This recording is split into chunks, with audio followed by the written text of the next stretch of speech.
ৰাজ্যেৰ ছাত্ৰীসকলেৰ কাৰণে আহি পৰিছে বিগ ব্ৰেকিং নিউজ অতিকৈ গুৰুত্বপূৰ্ণ খবৰ কেন মুখ্যমন্ত্ৰী ডক্টৰ হিমন্ত বিশ্ব শৰ্মাই ঘোষণা কৰিছে নতুন আঁচনি ইতিমধ্যে যি আঁচনি ৰাজ্যৰ মহাবিদ্যালয় বিশ্ববিদ্যালয় হয় ৰাজ্যৰ বিভিন্ন মহাবিদ্যালয় বিশ্ববিদ্যালয়ত ইতিমধ্যে আৰম্ভ হৈছে যাৰ জৰিয়তে ৰাজ্যৰ ছাত্ৰীসকলক বছৰত 10,000 12,500 লগতে 25,000 টকা প্ৰদান কৰিব ছাত্ৰীসকলক এই আঁচনিত অন্তৰ্ভুক্ত নহয় ৰাজ্যৰ ছাত্ৰসকল কেৱল মাত্ৰ ছাত্ৰীসকলক অন্তৰ্ভুক্ত কৰা হৈছে এইখন আঁচনিত যাৰ জৰিয়তে ছাত্ৰীসকলে বছৰত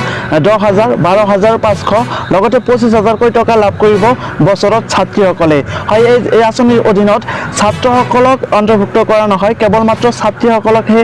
দিয়া হ'ব টকা নিযুত মইনা আঁচনি ছাত্ৰীসকলক সবলীকৰণৰ উদ্দেশ্যে এই আঁচনি ঘোষণা কৰিছে ৰাজ্য চৰকাৰৰ ফালৰ পৰা আৰু মুখ্যমন্ত্ৰী ডক্টৰ হিমন্ত বিশ্ব শৰ্মা আনুষ্ঠানিকভাৱে ঘোষণা কৰিছে এই আঁচনিখন ইতিমধ্যে ৰাজ্যৰ বিভিন্ন প্ৰান্তৰ মহাবিদ্যালয় বিশ্ববিদ্যালয়ত আৰম্ভ হৈছে এই আঁচনিৰ প্ৰক্ৰিয়া নিযুত মইনা আঁচনি এই আঁচনিৰ অধীনত একাদশ শ্ৰেণীৰ ছাত্ৰীসকলক বছৰত 10,000 টকা প্ৰদান কৰিব হয় এক মাহত 1,000 টকা দিব লগতে 10 মাহলৈকে প্ৰদান কৰিব এই টকা মুঠ এক বছৰত একাদশ শ্ৰেণীৰ ছাত্ৰীসকলে লাভ কৰিব সৰ্বমুঠ 10,000 টকা বিভিন্ন স্নাতক প্ৰথম বৰ্ষৰ ছাত্ৰীসকলে মাহেকত লাভ কৰিব 1,250 টকাকৈ অৰ্থাৎ এক বছৰত লাভ কৰিব 12,500 টকা লগতে স্নাতকোত্তৰ প্ৰথম বৰ্ষৰ ছাত্ৰীসকলে মাহিলী লাভ কৰিব 2,500 টকা অৰ্থাৎ 2,500 টকা লাভ কৰিব এক মাহত বছৰত সৰ্বমুঠ 25,000 টকা লাভ কৰিব স্নাতকোত্তৰ প্ৰথম বৰ্ষৰ ছাত্ৰীসকলে এই মুহূৰ্তৰ অতিকৈ বিগ ব্ৰেকিং নিউজ অতিকৈ গুৰুত্বপূৰ্ণ খবৰ ছাত্ৰীসকলক সবলীকৰণৰ কাৰণে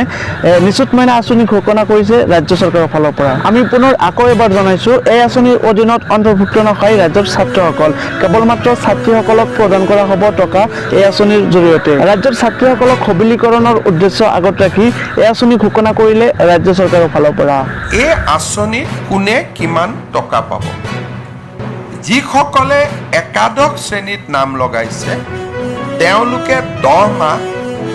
প্ৰতি মাহত 1,000 টকাকৈ পাব তাৰমানে 10,000 rupees তেওঁলোকে পাব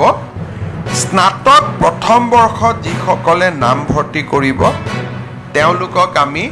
1,250 টকাকৈ আমি দিম আৰু স্নাতকোত্তৰ পাঠ্যক্ৰমত যিসকলে নাম ভৰ্তি কৰিব বা বিএডত যিসকলে তেওঁলোকে নাম ভৰ্তি কৰিব তেওঁলোকক আমি 2,500 টকা 2,500 টকা দিম